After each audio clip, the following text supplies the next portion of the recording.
Hello, welcome to Pallavanam channel. Welcome. చాలా రోజులు అయిపోయింది కదా వీడియో తీసి. నాకు ఎక్కువగా అడుగుతున్న డౌట్స్ ఏమి అంటే, అన్న మా అవును అంతకు తెచ్చాము ఇంతకు తెచ్చాము, పాలు తక్కువ ఇస్తుంది, ఏం చేయాలి, పాలు ఎలా ఇంక్రీజ్ చేయాలి, అంటే ఎక్కువ ఎలా చేయాలి అని చాలా డౌట్స్ అయితే అడుగుతూ ఉన్నారు. ఈ వీడియో మీరు ఫుల్గా అయితే చూసుకునేస్తే నేను బ్రీడ్ సెలెక్షన్ ఎట్లా చేయాలనేది అయితే కంప్లీట్గా అయితే చెప్తాను. అది తప్ప ఇంకేమీ చెప్పను అన్నమాట. ఓన్లీ బ్రీడ్ సెలెక్షన్ ఎలా చేసుకోవాలి, ఎలాంటి బ్రీడ్ సెలెక్ట్ చేసుకుంటే ఎలాంటి ఉపయోగాలు ఉంటాయి, తక్కువ బ్రీడ్ సెలెక్ట్ చేస్తే ఏం ప్రాబ్లమ్స్, ఏం ఉపయోగాలు, అండ్ ఎక్కువ బ్రీడింగ్ చేస్తే ఏం ఉపయోగాలు అయితే కంప్లీట్గా అయితే చెప్పేస్తాను, వినేసుకోండి. Okay, let's.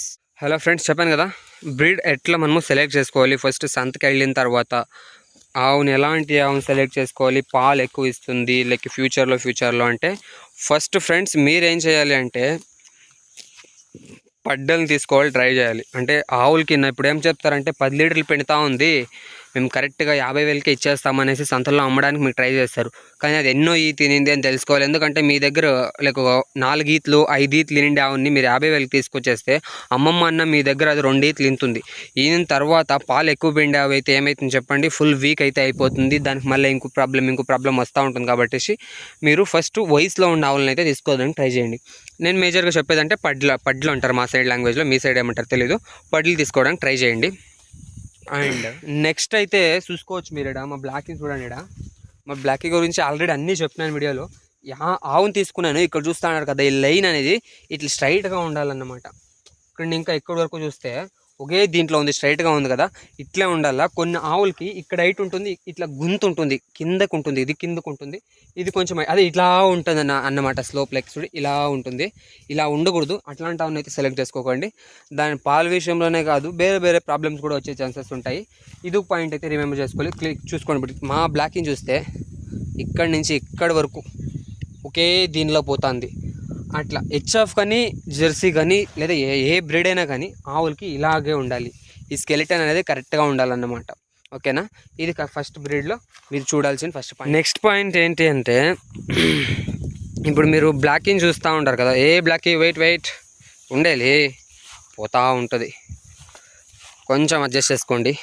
అవును తీయాలి కదా వీడియోలో. నెక్స్ట్ పాయింట్ ఏంటంటే, మీరు ఆవు కడుపుని చూస్తే, కడుపు మీన్స్ ఈ పక్క ఉంటుంది కదా, ఆ కడుపుని చూస్తే ఆ ఆవు సైజుకి దాని కడుపుకి రెండింటికి సంబంధం ఉండాలి. ఫస్ట్ ఆ పాయింట్ మీరు కరెక్ట్గా చూసుకోండి. ఆవులు చిన్నగా ఉంటాయి, కడుపు చూస్తే పెద్దగా ఉంటుంది. ఇట్లా బ్రీడ్ కానీ ఇట్లా సెలెక్ట్ కానీ చేసుకోకండి. సపోజ్ మనం పెయ్యల్ని కొంచెం కడుపు ఇచ్చు తక్కువ సెలెక్ట్ చేసుకుంటే మళ్ళీ మనం దాని టానిక్లు అవి వేసి చేంజ్ చేసుకోవచ్చు. ఆవుల విషయంలో అలా కాదు, చాలా పెద్దగా కడుపులు అంటే ఆవు పెద్దగా ఉండి కడుపు పెద్దగా ఉంటే ప్రాబ్లం ఉండదు, అట్లా బ్రీడ్ని అయితే సెలెక్ట్ చేసుకోవచ్చు. ఆవు చిన్నగా ఉంటుంది, కడుపు పెద్దగా ఉంటుంది. మెజారిటీ మనం ఎట్లా దీనిలో చూడొచ్చు అంటే, మెజారిటీ జెర్సీలో తీసుకోవచ్చు. అంటే రెడ్ బ్రీడ్ వస్తుంది కదా జెర్సీలో, అలాంటి బ్రీడ్లో మీరు చూసుకుంటే పెద్ద కడుపులు ఉంటాయి. ఇంకోటి వెనక వీపు ఉంటుంది కదా, ఆ పాయింట్ కూడా కంప్లీట్గా చూసుకోండి. చూసి మీరు బ్రీడ్ అయితే సెలెక్ట్ చేసుకోండి. ఇప్పుడు చూస్తున్నారు కదా పొదుగు చూడండి మీరు కరెక్ట్గా. మా బ్లాకీ పొదుగు ఎట్లుందనేసి మీరు చూసుకోవచ్చు. యాక్చువల్గా ఈ ఈత్ కొంచెం పెద్దగా అయిందన్నమాట. మొదల ఈత్ కంటే ఫస్ట్ సెకండ్ ఈత్కి అయితే ఫుల్ దీనిలో తక్కువలో ఉండే అన్నమాట. ఈ పొదుగులో కూడా చూస్తే మీరు చూడండి, కింద క్లియర్గా అబ్జర్వ్ చేస్తూ ఉండాలి, లైక్ జూమ్ చేస్తూ ఉండండి. క్లియర్గా అబ్జర్వ్ చేస్తే దాన్ని తొటాలు ఉండాయని కదా, పాలు పిండుతాం కదా మనం, ఏమంటారు సొన్నులు అంటాం మేము. అవి ఎలా ఉండాలంటే ఈవెన్ షేప్లో ఉండాలంటే అన్నీ ఒకే లెవెల్లో ఉండాలి. కొన్ని ఆవులకి లైక్ ముందర మాత్రము ఇక్కడ చూడడానికి క్లియర్గా కనపడుతుంది. ముందర సోన్లకి బ్యాక్ సోన్లకి రెండు ఒకే దీంట్లో ఉండాలి అంటారు. అలా ఉంటే ఇంకా బెస్ట్ అండి. మా బ్లాకీకి చూసుకునేకి వస్తే దానికి కూడా సేమ్ టు సేమ్ ఉన్నాయి, కానీ ముందర ఉన్నాయి కదా కొంచెం హైట్ ఉన్నాయి, ఇంత తప్పితే ఇంకంతా సేమ్ టు సేమ్ ఉన్నాయి హైట్లో. వీడియోలో అట్లా కనపడుతుంది చూడండి. ఇప్పుడు చూస్తారా జూమ్ చేసాను కాబట్టి చిన్న చేంజెస్ కూడా కనపడుతున్నాయి. ఇప్పుడు జూమ్ చేయకుండా చూస్తే కరెక్ట్గా ఉండదు. ఇట్లా సెలెక్ట్ చేసుకోవాలా. అండ్ ఇంకోటి పొదుగు విషయంలో ఏంటంటే, ఆవులకి లైక్ ఎక్కువ కిందకు ఊగుతుంటుంది, జోలి పొదుగు అంటాం మేము, కిందకు వచ్చేసి ఉంటుంది పొదుగు. అట్లాంటివి కూడా సెలెక్ట్ చేసుకోకూడదు అనేసి అయితే నేను చెప్తాను. ఎందుకంటే నా ఎక్స్పీరియన్స్ ప్రకారం చెప్తాను, జోలి పొదుగు ఉండొచ్చు, కానీ హెవీ జోలి పొదుగు ఉండే ఆవులతో అయితే సెలెక్ట్ చేసుకోదండి. ఎక్కువ కిందకు పొదుగు ఇట్లా ఉండాలి బ్రో. ఎలా చూపించడం వీడియోలో ఉంటే చూడండి. ఇప్పుడు 2 కాళ్ళు ఉన్నాయి కదా మన బ్లాక్, ఇవి ఈ కాలుకి మధ్యలో ఇటు సైడు లేదా ఇటు సైడ్ ఇట్లా వైడ్గా పోతే పొదుగు పర్వాలేదు, ఇట్లా కిందకి భూమికి తగిలే పొదుగు వచ్చింది అంటే అలాంటి ఆవులని అయితే నువ్వు వద్దనే చెప్తాను. నా ఎక్స్పీరియన్స్, వేరే వాళ్ళ ఎక్స్పీరియన్స్ ప్రకారం ఎట్లెట్లుందో నాకు తెలియదు, నా ఎక్స్పీరియన్స్లో చెప్పేదైతే ఎంత. ఈ కాలుకి ఆ కాలుకి మధ్యలో పొద్దు ఇట్లా పోవచ్చు లేదా ఇట్టవచ్చు, కిందకి వచ్చేది మాత్రం సెలెక్ట్ చేసుకోండి అయితే చెప్తా. ఇంకో పాయింట్ ఏంటి అంటే ఇక్కడ మీరు చూస్తూ ఉండొచ్చు మా బ్లాక్ని చూడండి. ఇప్పుడు దీని ఒక 7 నెలలు అట్లా అవుతా ఉంది 7 నెలలు అయి ఉంటుంది మ్యాక్సిమము. మీరు వీడియోలు చూసుకోండి, ఎగ్జాక్ట్గా నాకు తెలియదు ఎందుకంటే అంత క్లియర్గా అబ్జర్వేషన్ డేట్ లేదు. ఇక్కడ చూసుకుంటారా మీరు బ్లాక్కి ఇది చూసారా ఎట్లుందో. కొన్ని ఆవులకి అదే ఏమైపోయింది, చాలా గుంత పడిపోయి ఉంటుంది అనమాట. ఎక్కువ అంటే ఎక్కువ లోపలికి వెళ్ళిపోయి ఉంటుంది ఈ మడ తప్పు పెట్టేది కన్నా. ఇలాంటివి సెలెక్ట్ చేసుకోకండి, ఎందుకంటే అట్లా చాలా లోపలికి వెళ్ళిపోయిందంటే ఆ ఆవుకి న్యూట్రిషన్ ఏమీ సరిగ్గా ఇవ్వలేదు. అండ్ ఇంకోటి ఏమంటే వయసు కూడా అయిపోయిండే ఛాన్సెస్ ఉంటుంది. కాబట్టి మీరు అట్లాంటివి తీసుకోవద్దండి. సపోజ్ నింపులో ఆవు ఫుల్స్ లైక్ ఆల్రౌండ్ అంతా బాగా కనపడుతూ ఉంటుంది, కానీ ఆ ప్లేస్లో మాత్రం హెవీ గుంతుందంటే ఆవు న్యూట్రిషియస్గా లేదు. ఎందుకంటే బిఫోర్ వాళ్ళు పాలు పిండే టైంలో సరిగ్గా ఫుడ్ ఇవ్వలేదు కాబట్టి ఆవులు అయిపోయి ఉంటుంది అనేసి అది ఒక పాయింట్ నాకు తెలిసిండేది.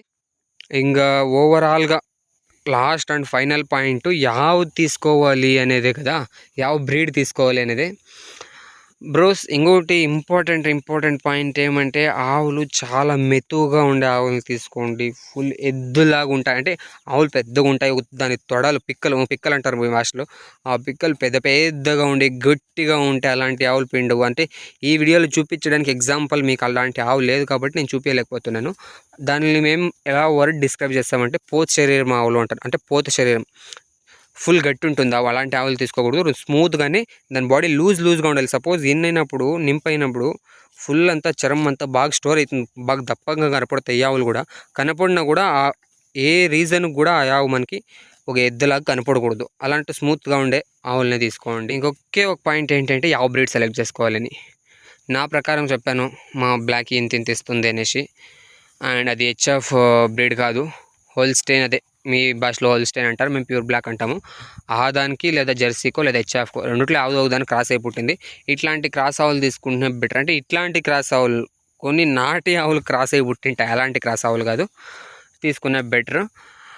ఇంక హెచ్ఎఫ్ అంటారా, హెచ్ఎఫ్ తీసుకునే బెటరు. కానీ మీరు తీసుకున్నంత మిల్క్ ఇచ్చినంత దానికి ఇవ్వాల్సిన ఫుడ్, దాని ఆరైకే అంతా కరెక్ట్గా చూసుకోవాలి.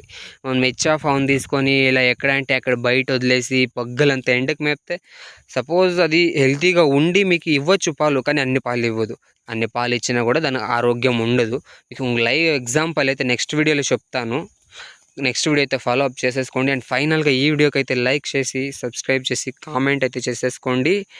ఏం డౌట్ ఉన్నా అడగండి, నా శాత అయినంత నేను క్లియర్ చేస్తాను చెప్తాను. Bye friends.